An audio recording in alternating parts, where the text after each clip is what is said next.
I want to take a moment on this July 4th to get some thoughts from my next guest, an Iran and Afghanistan veteran, a Purple Heart recipient who has climbed the 7 summits, the tallest mountains in the world. Impressive list, to say the least. Joining me now, Benjamin Breckheimer. Thank you so much for being with us on this 4th of July. You know, first of all, we'll talk about the climbing in a second, but I do want to ask you about what we've seen in the news lately. Troops leaving Afghanistan, Bagram Air Base closing this past week. You were wounded by an IED in Afghanistan in 2009. Approximately 2,300 service members have died in Afghanistan since 2001. What are your thoughts as the U.S. military presence there comes to an end? Yeah, good afternoon, Joe. Thank you for having me on. And that's a great question. Honestly, you know, the war on terror is the longest running war in our nation's history. And sadly, a lot of our younger servicemen and women only know a life of war. And honestly, I think it's about time we give our war fighters and their families a break. And honestly, you know, this war can't be won by military means. So I think pulling out of Afghanistan is probably best for our nation at this moment.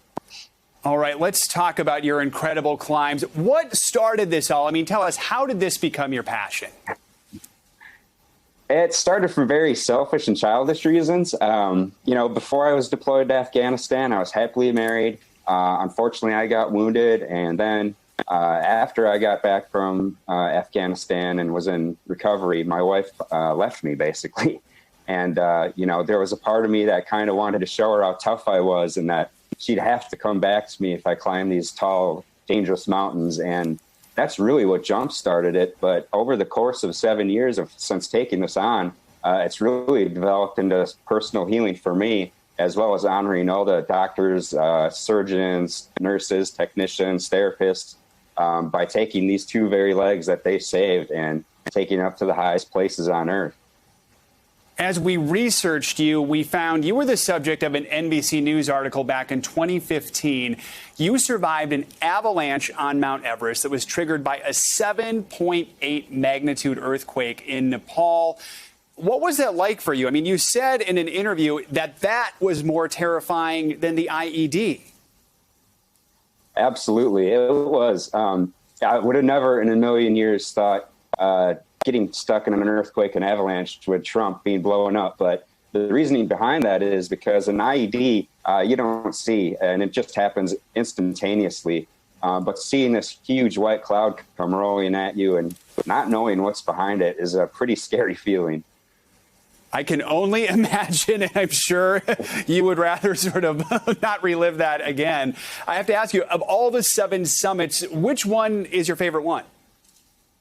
Oh, that's a great question. Honestly, Mount Vincent in Antarctica was by far my most favorite. And just being able to land on Union Glacier on this big, giant plain and seeing how pristine the land is, just snow as far as the eye can see and all these untouched mountains, it makes you want to think, you know, when can I come back here and climb something different? So definitely Antarctica, because a lot of people just don't get to experience such a beautiful place.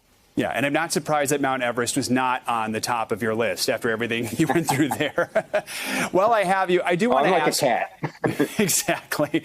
What is your message to your fellow veterans this 4th of July as America celebrates freedom and really, I think, is embracing that freedom more than ever after everything we've gone through over the past, year and a half? Yeah, unfortunately, a lot of our brothers and sisters are struggling. And my message is pretty simple. It's hang in there.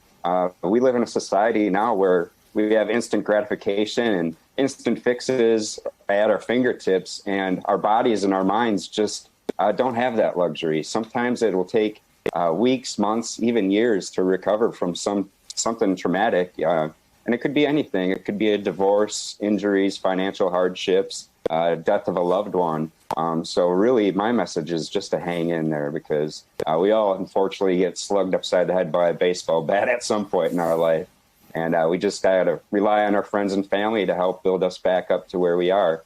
And also, just don't be afraid to step outside your comfort zone and try something different.